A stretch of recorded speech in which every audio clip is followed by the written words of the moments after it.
Hello and welcome to part 3 in this series of videos that I'm doing on this Singer 328P here that I picked up from the Thrift shop. I'm just doing a basic restoration on the machine. In this episode I'll quickly go through and show you the other standalone machine there that I've got, the other 328P, and just a quick tip on oiling the hook to quieten the machine down fairly quickly. Also I'll take a look at the foot controller on both machines. There's a capacitor inside. Well, there should be a capacitor inside those foot controllers, so just check that out and show you how to replace that if need be. Also, the rubber feet on the foot controllers can perish, so I've got spares of those. I'll show you how to change those. And also the bed feet on the standalone 328P, the rubber bed feet. I'll replace those as well. I promise you this video is going to be shorter than the last two. I did want to show you the base and potentially what machine it was sourced from. You know, it's been modified to fit it to this cabinet here, and I wanted to show you that. Also restoration, or restoration in quotes, of the table. Pretty much I'm just cleaning it up, fixing a little bit of damage and polishing it. So let's get in and have a close look at those bits and pieces there. This is the other 328P I showed you earlier. I was using that to do my sanity check on that belt adjustment there, and I've just plugged it in. I've adjusted the belt on it, and the belt looks in pretty good condition on this, but I just wanted to quickly show you. You know, it's running fine there. Very noisy, but just quick tip here is just a little bit of oil on the hook there will quieten it down substantially.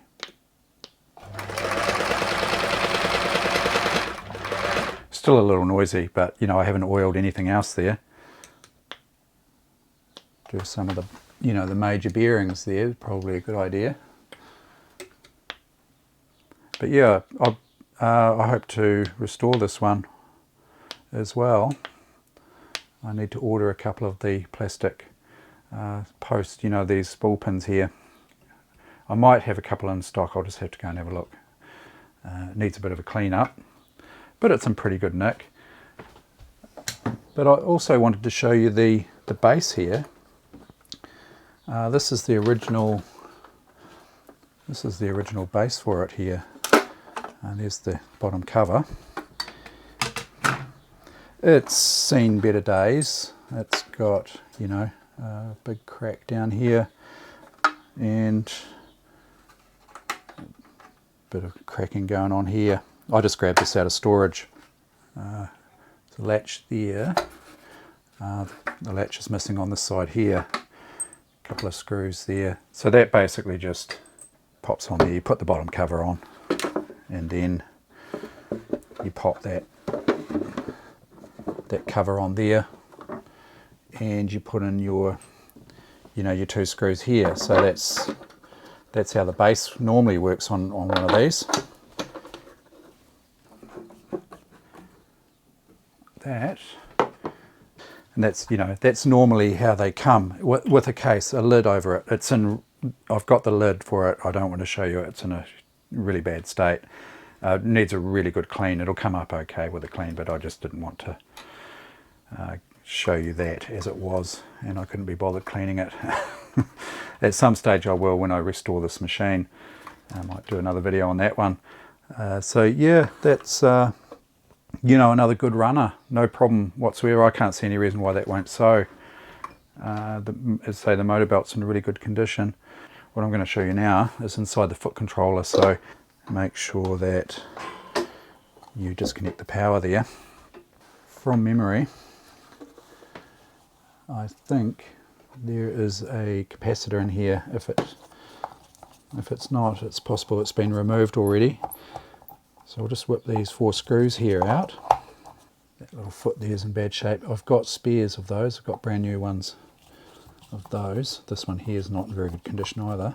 Let's loosen those off. This is Bakelite.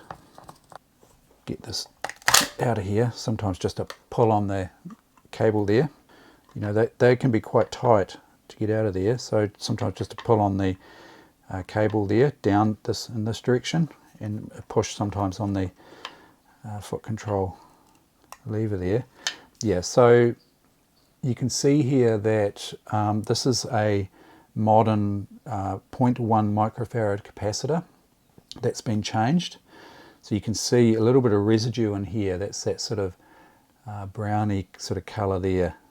Sort of, yeah, where the, looks like where the capacitor, the old capacitor's blown up and just spewed its guts around this area.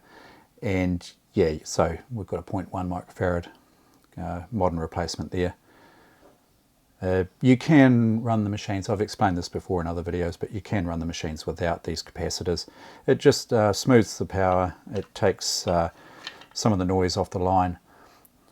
Not so much of a problem these days with modern televisions and radios and things like that, but you know, I still use AM radio, so you know it can interfere with AM radios, but not so much of a problem with the modern TVs and whatnot. Tightening these 4 screws, I won't show you that. Well, one thing I will show you is it's a little bit similar to screwing into plastic. I've shown this before also, but just reverse the screw until it makes that little noise, just a little clunk, like that. So that's the threads of the screw falling back into the thread of the Bakelite here, and that way you know that it's not going to cross thread, and then we'll just get each one started. Thought I'd show you replacing these here.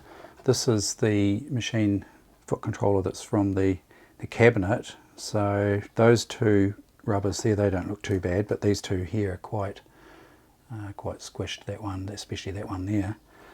Basically just remove the 4 screws again. A bit tough to get out, some of these.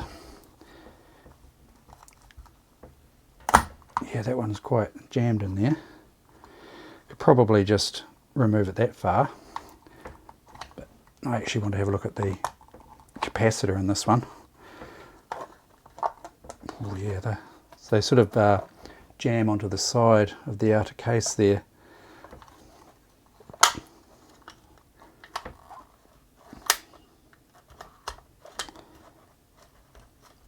It's a bit sticky. Yeah, there's the original capacitor there. So I would probably replace that, because you just don't know when that's going to blow. And that's what causes your machine to run on. Just run when it's plugged in. Just like you've got your foot on the foot controller. The controller's a bit dusty. Normally I would clean that out with the air compressor. But just so that I can quickly show you how to do this. Let's undo these terminal screws here. There we go, like there's the original. I assume that's original Hunt's cap 0.01 microfarad, 250 volts AC. And here's my modern replacement here, 0.1 microfarad, 275 volt. It's an X2 class capacitor. Now the trick here is to make sure that the capacitor does not impede the movement of this plunger here. So I find you can get away with, you know, just sitting it in this area here, and the leads, just the tension on the leads holds it up off this so it doesn't sort of wear against it, you know. And then you can just literally just spread the pins like that there. You know, push the pins around the terminals there, like that. So make sure that that lead goes right under that little tab there. Clamp that right down there. That's good there. And the same with this one here. That's got it there. And then I just make sure that this capacitor here sits up away from the plunger there. And then put the little foot pedal back in there, and this little bar here locates across here. But you can just, if you just hold this pedal, probably plonk that back over, tip it upside down, it's probably easier, and then just make sure that this cable here is you know, positioned in its original location there. And before you go putting the screws back in, we can have a wee look at these rubber feet. That one's okay, so is that one. They're not too bad. Sit those back on there, and then I've got two brand new ones here. Put those onto that side there. They just flip over the corners there, and then you can put the unit back together. Just press it all back together like that, and then install your 4 screws. There's the 2 originals there and the 2 brand new ones there. You know, you could replace all 4, but they're not overly cheap actually. Original capacitor. Just out of interest here, I've got my little ESR meter here. This measures capacitance and equivalent series resistance, so it just gives you an idea of what your capacitor's like, just out of interest, because this looks like an original. So it's 0.1 microfarad. Let's see what reading we get here. Yeah, funnily enough, you know, made in England, so it's a real Great British day today. So that's made in England. So is the Danish oil. It's got a Union Jack, made in the UK. There we go, made in the UK. The sewing machine's made in Scotland, assembled in Australia. I guess we could say it's a Commonwealth Day, and recorded in New Zealand. So here we go. Here we go. Yeah, open circuit or low capacitance. So that effectively was pretty much doing nothing to smooth the power, I'd say. Open circuit. When they fail, they can fail closed circuit, and that's what can cause your sewing machine to run all the time, is because this is across the 2 terminals on the foot controller there. Effectively it just bypasses the foot controller and goes straight through here, and you know, closed circuit, so it's a short circuit, and runs the machine at full speed. And that's why you see that happen from time to time, normally a blown capacitor. And the other thing I wanted to show you too was this machine here came with the original box. So it's not in good shape, but you know, there's some of the accessories and bits and pieces that I showed you in the first episode there. Some of the fashion discs. Oh, it was a bobbin case. Yeah, definitely off a different model, so that's not part of that machine. I often find needles in machines like this, but I don't trust them really, because you never know whether someone's just put an old damaged needle back into the packet. So yeah, I tend to just chuck them out. You could check the needle point on them. Just run your finger down the needle to the point, and if there's any burrs or anything like that, I would just you know, bin them. You can check them kind of for straightness. It's a bit difficult with a machine needle that's got a flat shank on it. It's got a flat on the shank on this one. Industrial needles with the round shanks, you can roll them along the desk. I think I've showed that as well. You can roll them on the desk with a screwdriver, and you can see if the needle's bent, you'll see the point wobbling, but you can't do it with these flat shank ones. You can put them on a table, and with the flat down on the table, and look, sort of eyeball in sideways, and you can see whether they're bent up or down. But no, I wouldn't trust them. So I tend to sort of just bin those. Yeah, so little accessories box there, that's the original one. I also wanted to show you this here. So if I just remove this machine here, I've loosened the 2 screws as I showed you in the second episode there. Just lift out the machine head there. I'll grab I've got this 518 here, and this is what I talked about with this table, which, you know, really appeals to me, is that if I want to put another machine head in here, I can literally just, can I? Oh, they're different size. Oh. Oh yeah, no, that one's gone in. do I need to loosen that more? One of the hinges has gone in fine, it's just that this one here, there we go. Yeah, so there we go, look. Singer 518 in there. Yeah, so anything with a 16.5-inch base that's got the appropriate mounting holes on the back, appropriately spaced and the right size, you can just go and put anything you like in it. So yeah, it's quite versatile. If you do have a few machines and you like to use a table, well, you can just swap them in and out really easily. I like seeing these. This is an old sticker, Sales and Service, Western Sewing Service Limited, Porirua. That's in the North Island. Actually, it's probably, I can see the top of some other writing here, so it's been trimmed. But I love, you know, the phone number 6795, just a 4-digit phone number. So, you know, that's probably 1970s, I guess. Would this be 70s model? I guess so. And then to remove it there, pretty straightforward. Just pull it out like that. Easy. I was looking at this base here. You might have seen in the previous episode there where I showed it's been modified. This piece here had been pushed back from here to make room for the 16.5-inch base there. So I had a look around in my junk pile or in storage. This is not nowhere near junk, that's for sure. Centenary version actually. A little 99K here, and thinking that maybe that's a 99K base, but it's not, as you'll see. So I hope to restore this machine at some stage. It's in pretty good condition.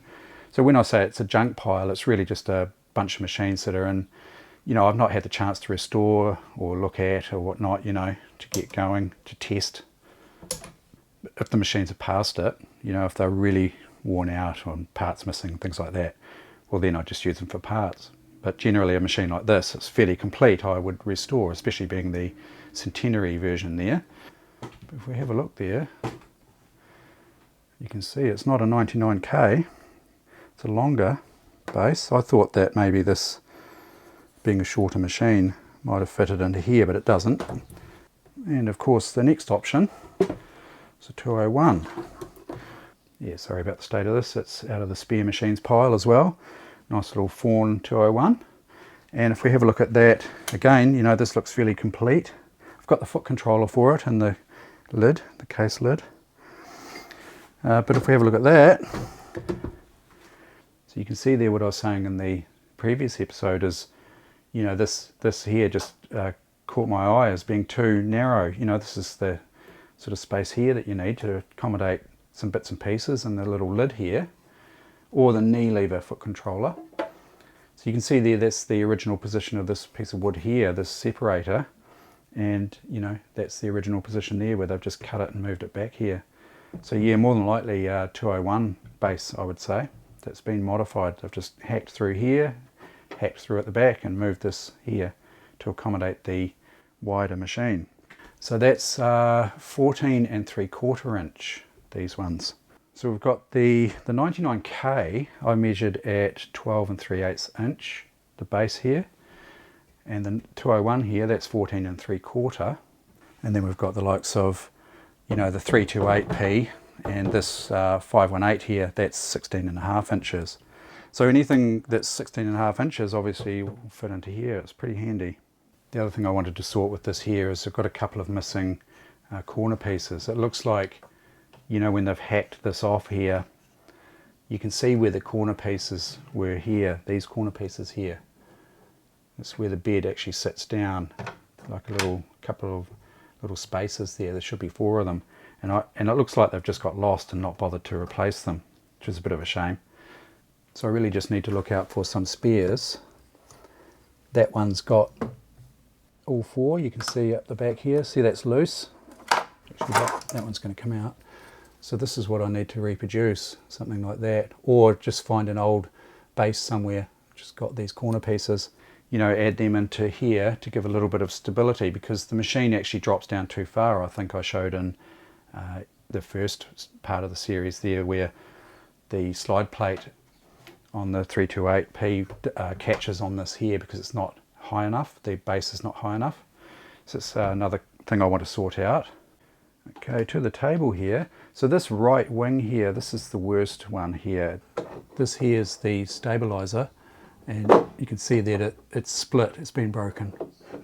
So I'm going to glue that up. Bit of gluing.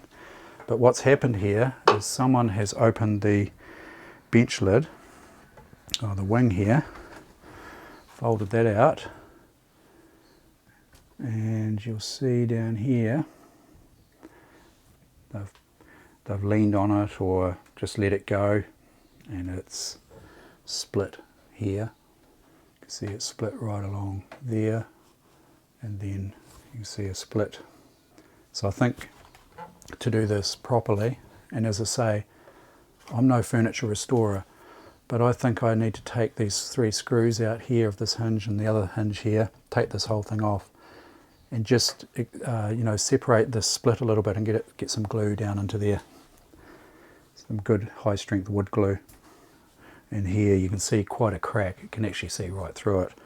It's almost like a sliver of wood has actually fallen out of there. Yeah, that's beyond my repair skills. I'm not going to worry too much about that at this stage, but definitely want to figure this out here. You're going to have to put a stop to the work here by the look of it. Glue, wood glue and cats. No, I don't think so. Okay, just start by removing these 6 screws here. Okay, there's that last one there. And yeah, so that, yeah, you can see I can actually, there's a piece of dowel down here. Is that doweling? I think it might be. Anyway, I can get glue down in there, that's good. Should be able to get some glue down in there. Doesn't sort of fall into the slot like I thought it would, this glue. I guess if I leave it for a bit it will. I probably don't need overly much. I probably shouldn't have glued those holes. I'll sort of let that glue get down into there. Just let gravity do its work, I guess.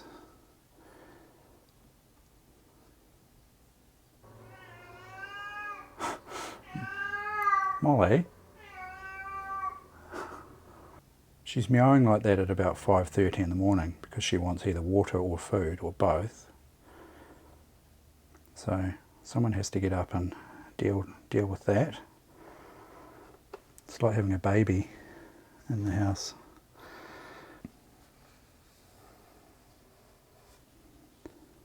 I probably need to, make sure that's forced up. So I might just leave this on its end and put a weight on the top of it just to weight that down a bit.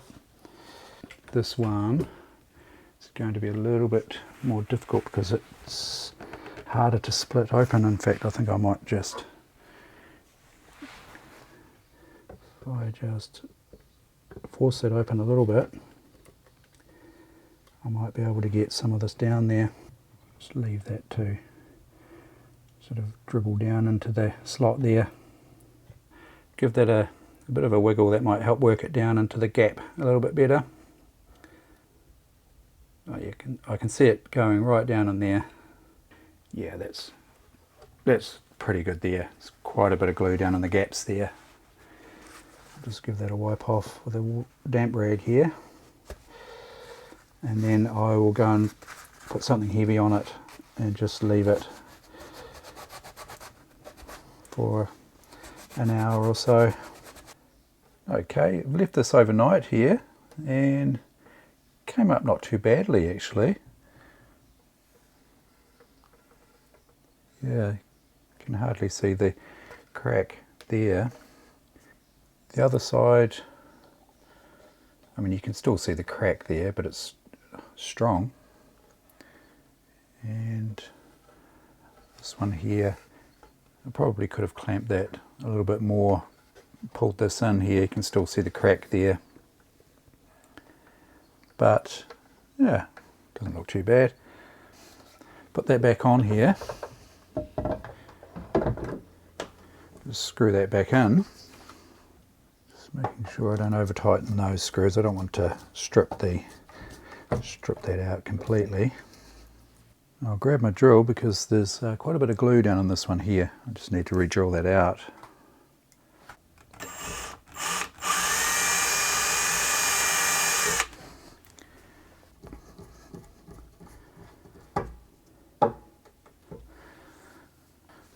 Okay, just do a little stress test here. Yeah, that's pretty good. So I'll go ahead and give this a clean and coat it with Danish oil. And this is good for interior and exterior use. And it's just a matter of applying it to a rag here, liberally. I've cleaned down the desk. It wasn't overly dirty. And I'll just give the whole machine desk a wipe over with this Danish oil.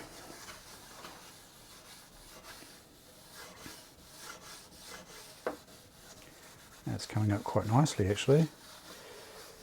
Very nicely. And then you leave that to soak for a couple of hours. You can reapply coats as well if you want to give it more protection. But yeah, that's come up really nicely there. So I'll go ahead and do the whole desk like that. I won't bore you with this procedure. This side here is not in such good condition. You know, obviously there's been a lot of things put on it. There's a couple of stubborn marks I can't quite get rid of as well. So just going to live with that at this stage. There we go, first coat on there. Looking pretty good. Well, that's it for this one and the series. I hope you enjoyed that. I certainly did. I've had a lot of fun, you know, getting into the little Singer 328P here and having a really good look at it and doing it up and making it run nicely and doing up the table and the cabinet here. Just also like to thank very much my patrons on Patreon. Thank you very much for your support. And keep an eye out for more videos. I do all sorts of different videos, different makes, different models, different types of videos, repair videos, tips and tricks, assessment videos and sewing videos, all sorts of bits and pieces. So keep an eye out for more coming up in the new year. And thank you very much for watching.